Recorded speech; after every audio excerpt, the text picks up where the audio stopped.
Hello viewers, আসসালামু আলাইকুম। আশা করি সকলেই ভালো আছেন। আমিও আপনাদের দোয়ায় আলহামদুলিল্লাহ অনেক ভালো আছি। তো আজকে আপনাদের মাঝে একটি চমৎকার ভিডিও নিয়ে আসলাম। যে ভিডিওর মাধ্যমে আপনারা আপনাদের ডেস্কটপ, ল্যাপটপ কিভাবে রকেটের মতো স্পিড করতে পারবেন। একদম রকেট গতি হয়ে যাবে। তো আপনারা যদি আপনাদের ল্যাপটপে রাইট বাটন করে রিফ্রেশ বাটনটি চাপ দেন, তাহলে উপরে যে কয়টি ডকুমেন্ট থাকে শুধু সেই ডকুমেন্ট কয়টি অর্থাৎ সেই প্রোগ্রাম কয়টি আপনার রিফ্রেশ হয়। ফুল ল্যাপটপ অথবা ডেস্কটপ, পুরো ডেস্কটপ কিভাবে আপনারা রকেটের মতো রানিং করবেন, তাই আমরা দেখাতে চলছি আজকের এই ভিডিওটিতে। তো আজকের ভিডিওটি খুবই চমৎকার হতে যাচ্ছে আপনাদের জন্য, তাই ভিডিওটি স্কিপ করবেন না।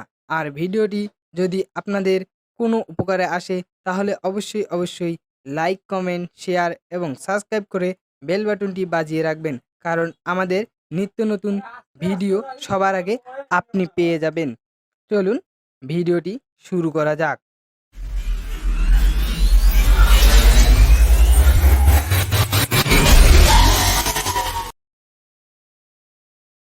আপনারা ডেস্কটপে এসে মাউসের রাইট বাটন ক্লিক করে নিউয়ে চলে আসবেন। নিউ থেকে টেক্সট ডকুমেন্ট, মানে আমি একটি নোটপ্যাড ওপেন করে নিচ্ছি। তো নোটপ্যাডটি ওপেন করে নেবেন আপনারা। ওপেন করার পর এখানে কিছু কোড লিখতে হবে, যে কোডের মাধ্যমে আপনাদের ডেস্কটপ, ল্যাপটপ একদম রকেটের মতো রানিং হয়ে যাবে। প্রথমে আপনারা ECHO লিখে এন্টার বাটন প্রেস করবেন। তারপর CD/TRET আবার এন্টার বাটন প্রেস করে আপনারা, এখানে একটি কথা আছে যে আপনাদের পিসিতে কয়টি ড্রাইভ আছে, টোটাল কয়টি ড্রাইভ আছে। তো আমার পিসিতে টোটাল 4টি ড্রাইভ আছে, CDEF। তো 4টি ড্রাইভ। আপনার পিসিতে আরও বেশি ড্রাইভ থাকতে পারে অথবা কমও থাকতে পারে। তো আপনাদের পিসিতে অথবা ল্যাপটপে যে কয়টি ড্রাইভ থাকবে সেই ড্রাইভ কয়টি এখানে টাইপ করবেন। তো আমার ল্যাপটপে 4টি ড্রাইভ আছে। সি ড্রাইভ, ক্লোন, এন্টার, আবার একটা TREE, enter. D drive, clone, enter, আবার এন্টার। ই, ক্লোন, এন্টার, এন্টার, এফ। তো এই কোডটি লেখা হলে আপনারা ফাইলটিকে সেভ করে নেবেন। এখানে ফাইলে যেয়ে সেভ অ্যাজে ক্লিক করে আপনারা সেভ করে নেবেন।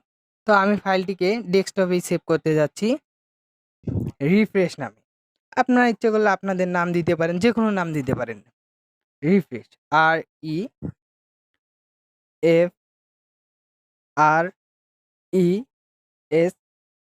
REFRESH, refresh. তো রিফ্রেশ অথবা যে কোনো নাম দেওয়ার পর এখানে একটি কোড লিখতে হবে, যে কোডটি হচ্ছে ডট দিয়ে BAT। আপনারা যেটা হচ্ছে সেটাই লিখতে পারেন। লেখার পর এখানে ডট দিয়ে BAT লিখে দিবেন, দিয়ে সেভে ক্লিক করে ফাইলটিকে সেভ করে নেবেন। এই দেখুন আমার ফাইলটি ডেস্কটপে সেভ হয়ে গেছে। এই দেখুন ফাইলটি আমার ডেস্কটপে সেভ হয়ে গেছে। এখানে ডাবল ক্লিক করলেই আমার পুরো ল্যাপটপটি রিফ্রেশ হয়ে যাচ্ছে। ফুল ল্যাপটপটি একদম রিফ্রেশ হয়ে যাচ্ছে। তো এভাবে আপনারা আপনাদের ল্যাপটপ অথবা ডেস্কটপটিকে রিফ্রেশ করে নিতে পারেন। এই ভিডিওটি থেকে যদি আপনারা কোনো কিছু শিখে থাকেন তাহলে অবশ্যই চ্যানেলটিকে লাইক, কমেন্ট, শেয়ার এবং সাবস্ক্রাইব করে বেল বাটনটি বাজিয়ে রাখবেন, কারণ আমাদের নিত্য নতুন ভিডিও সবার আগে আপনি পাবেন। ধন্যবাদ। আসসালামু আলাইকুম। ভালো থাকবেন।